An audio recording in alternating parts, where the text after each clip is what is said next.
आज दिनांक 16/6/2025 वार सोमवार आमच्या जिल्हा परिषद शाळा पिंपळपाडा खोच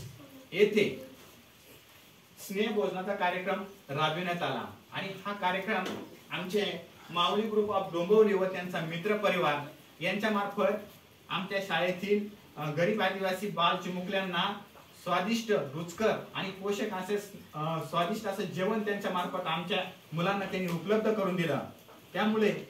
आमची शाळा जिल्हा परिषद शाळा पिंपळपाडा खोच या शाळेचा मुख्य शिक्षक मी स्वतः, आमचे सहशिक्षक आणि आमचे बालगोपाळ आपल्या सर्वांचे खूप खूप आभारी आहोत आणि खूप खूप आपणास धन्यवाद देतो की तुमच्या मार्फत आमच्या गरीब आदिवासी भागातील मुलांसाठी आपण स्नेह भोजनच नाही तर तुम्ही एक डिजिटल तंत्रज्ञान म्हणून बघा तुम्ही बरेचशा अशा LED अँड्रॉइड टीव्ही त्यांनी आपल्या गरीब आदिवासी मुलांसाठी दिलेले आहेत। तर त्यांचे मी पुन्हा एकदा आमच्या शाळेच्या वतीने खूप खूप आभार मानतो आणि त्यांना खूप खूप असे धन्यवाद देतो। थँक्यू।